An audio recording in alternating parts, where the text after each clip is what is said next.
She is the undisputed soul queen of New Orleans, and she is reaching a significant milestone. Irma Thomas is turning 80. She still sounds like she's 30 and she looks great. Irma, happy birthday. Thank you. You still look and sound great.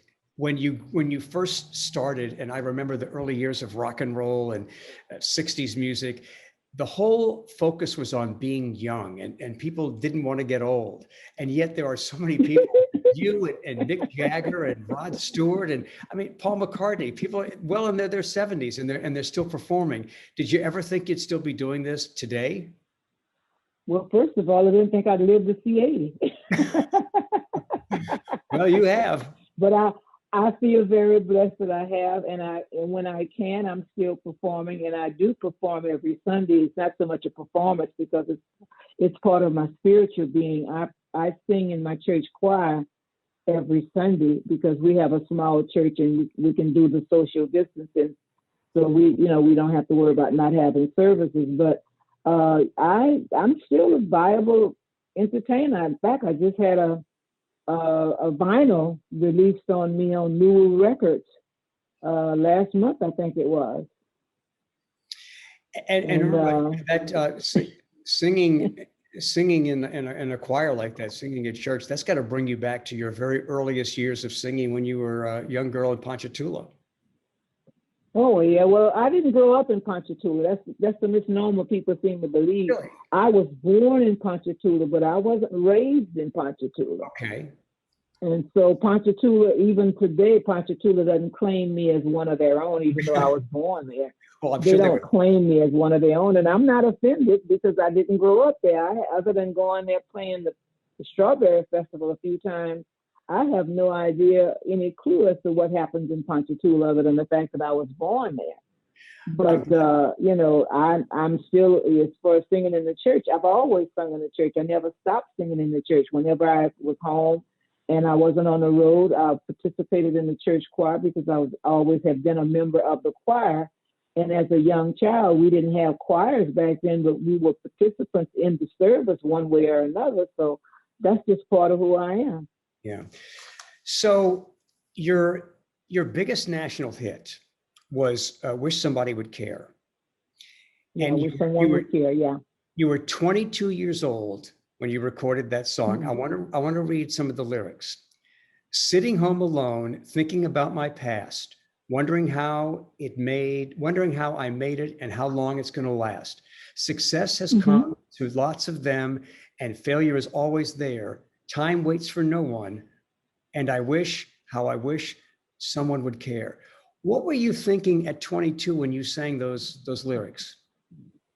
You have to understand at 22, I was already the mother of 4.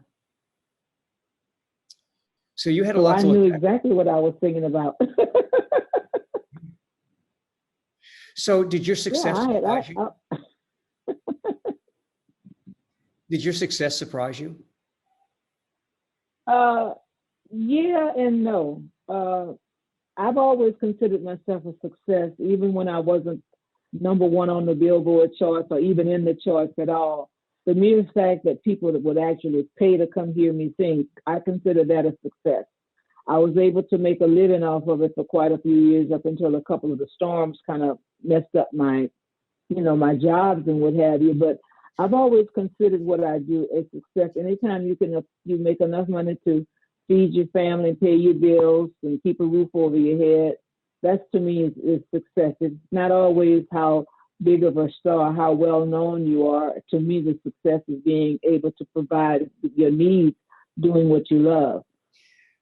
That's a great attitude. Looking back, I grew up in the suburbs, and I thought the Rolling Stones wrote "Time Is on My Side." I thought that was a Rolling Stones original. That song came out in 1964, but you did that song in 1964, the same year the Stones did it. Well, I had recorded it, and I had actually recorded it in 1964 earlier that year, and it was released prior to the Rolling Stones doing it because they heard it being sung by me in England. And they came to one of my shows when I was performing on a tour in England, and they told me how much they loved the song and that they were going to record it. And as soon as they recorded it and put it out, of course, you know, the 60s around that time was the time during the British invasion. Right. And so, you know, anything that was British and it came to the United States became a superstar overnight. So, but I didn't feel offended by them doing it. My offense came when every time I would sing Time Is on My Side, they would say that I was singing a Rolling Stone song, and I wasn't. So I stopped singing it for years. I didn't do the song. And up until Bonnie Raitt came to New Orleans for a New Year's Eve show, and she wanted me to be a participant with her on her show. And I was performing that same night. I was doing a performance at the Marriott Hotel. It's, you know, that hotel, the room, the River Queen room at the top of the Marriott Hotel. I was performing there, and when I took my break, I went over and joined her on stage when they were set up in the Jack's Brewery area. They had a stage over there in the parking lot. And I went over there and I asked her what she wanted me to sing with her. She said, "No, you're going to sing Time Is on My Side with me because time has been on our side." I said, "Well, you have a point. It has been." So yeah, we sung it. And so I... Did you ever run into Mick Jagger over the years? And did you ever talk about that song again? Not since that time. I have not been in his company since that time when we were in England. And when they came to the United States, they chose Tina Turner to open their shows with them because she was more of a rock singer than I was. So, you know, I have not been in Mick Jagger's company, but I have been in his guitar player. What's his name? Keith Richards? Keith Richards and I have been in each other's company because Keith and one of the Neville brothers' children were working together on a little band that they had here in the States.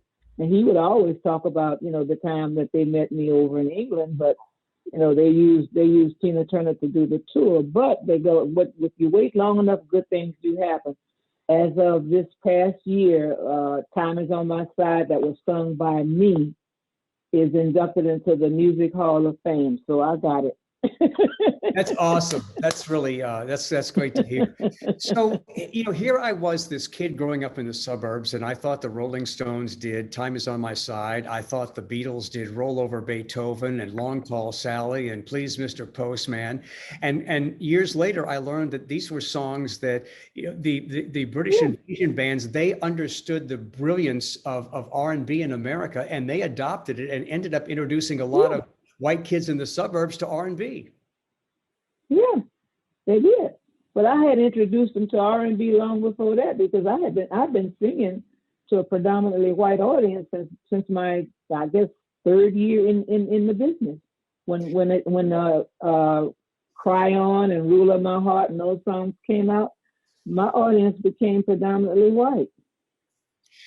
Let's talk briefly about the local audience here in New Orleans, the local white audience, been introduced to R&B music long before the Beatles came out. Well, that's right, and you know, there was always good R&B in New Orleans. I mean, I remember growing up. I remember when I was a teenager trying to get in the Sands on Jefferson Highway to hear Deacon John and the Ivories. Well, see, I played it before Deacon John and the Ivories. I was playing the Sands with Tom originally. Oh yeah, I know. You know, you were definitely an original.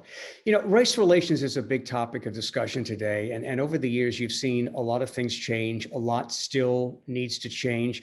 Go back and tell us a little bit about what you dealt with as a Black artist.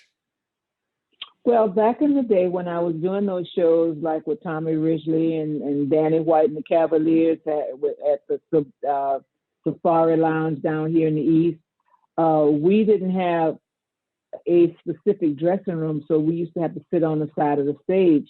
And at the Sands, they did have a dressing room for the entertainers to stay in the dressing room. Other than that, we would do performances and either sit in our cars outside when we weren't performing or do the gig and leave and go home. There really wasn't any facilities to accommodate the artist that was performing who happened to be colored. And so over the years, I mean, that changed, but traveling around through the South, very few places had dressing rooms for the artists. Even though they were booking the artists in there, they didn't make any accommodations, anything that was really nice for the artists to, you know, to be able to change and dress. And so a lot of us actually changed in our cars and dressed in our cars. And if you had a bus, if you was fortunate enough to have a bus, then that's where you did all your changing, and that's where you spent your time when you weren't performing on your bus. Irma, when you had challenges in your life, what is it that kept you going? My faith. Mm-hmm. Because it's odd because my audience was predominantly white, and the fans that I gained from those times when I was playing places like Germania Hall, and when the radio stations used to have shows where they would do contests for the schools, and the high schools here locally used to send in the different names that they wanted to play their high school, and whatever high school sent in the most names would get a performance by either me or Benny Spellman or Ernie Cato at their high school gym. So I had developed a relationship that was a little bit more closer to a lot of the white fans than the law allowed. And the white fans didn't care because they loved who they liked, and they spent time chatting with us, and they didn't stand at a distance to talk with us. They would sit down and we'd have a conversation in the dressing room. And if it wasn't in the dressing room, we'd stand outside and we'd have a conversation together. Nobody bothered us about that. Same thing happened when you had jobs down in the French Quarter. The musicians could play together down in the French Quarter in some of the clubs, but they just couldn't congregate together outside like that. So, I mean, it was just weird. But, I didn't have my only bad incident, I call it a bad incident, where I played a club in Mansoura, Louisiana. The club was called Chefs, and the owner used to bring me there at least once a month. And one night, one of his young customers who was being a little off and crazy at night, or being ignorant and being prejudiced, he didn't pay to come in, but yet when he yelled out, singing, he called me the N-word, I turned around and told the band, let's stop playing, and we walked off the stage. So when the owner wanted to know what happened, I explained to him, look, I said, I don't mind driving all these miles to come and perform for you. I said, but I refuse to be insulted. And he said, what happened? And I didn't have to tell him, some of his own customers told him what happened and showed him who had done it. And so, that he took care of it there. And the only other thing that we had to be concerned about was getting home, because a lot of times the prejudice that he had, we was concerned about him getting a gang together or something and stopping us on the highway, because we had to, there was no hotels or anything for you to stay. So you played the gig and you got off at 1 or 2 o'clock in the morning, and you drove all the way back to New Orleans to your homes. But that was the only real nasty, incident that I ever encountered. But all the other places that I played, I had no problems with any of my audiences who were predominantly white. That's great. So what would you tell a young artist now with what's facing them in terms of just being noticed? Because it's not easy to get noticed. What would you tell a young artist today who's just starting out? Well, today, what I had that is not open to a lot of the young artists of today, I had the opportunity to have clubs where I could go and hone my craft, play in front of an audience and find out what it was I needed to learn how to do better, change some of the things that I was doing with my show. Young artists today, other than a karaoke situation, there aren't any local clubs where they can go and hone their craft. I mean, they used to have neighborhood bars and neighborhood clubs where you could go and sing with whatever band was playing there and hone your craft. Now it's all done on a technology situation. You're either doing it on TikTok or YouTube or something like that, which really you don't get any feedback other than either somebody like you or they don't like you. You're not getting any feedback in terms of your stage presence and what have you, which I had to, I was able to do prior to actually getting into the business. I had that opportunity to do that. But nowadays it's a whole nother ball game. But I always tell them, don't put too much time into, just trying to be a singer. Go to school, get a degree in something that you can fall back on, because you're going to need a day job. Because the singing business isn't as pretty as it's made up to be. It's a business. And so you have to treat it as a business. Some days you're going to be on and some days you won't. And there are going to be lean times that you're going to need to take care of whatever necessary businesses you need. So you need to have a second job to support yourself while you're pursuing your career. don't give up on your career, but be realistic about it. It ain't gonna happen overnight, so you need to feed yourself. Yeah. So you need a job. So I always suggest that if you're in school, go to school, complete as much of it as you can. If you can, get a college degree, because you need that now to get a job pushing a broom.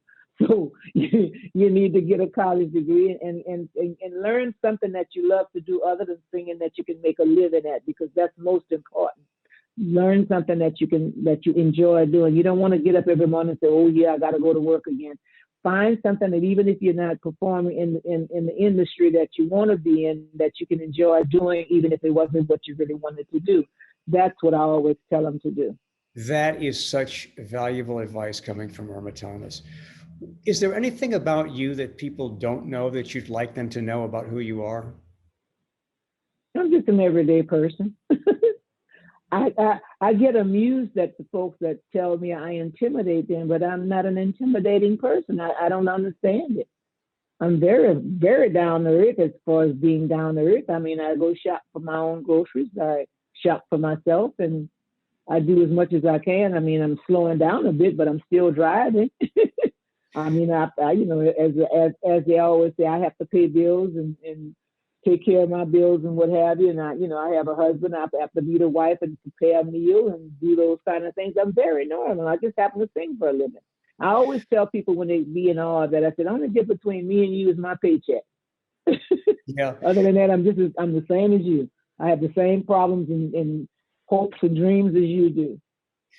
What's a typical reaction from people when they see you shopping in the grocery store? Oh, they come up and say hello.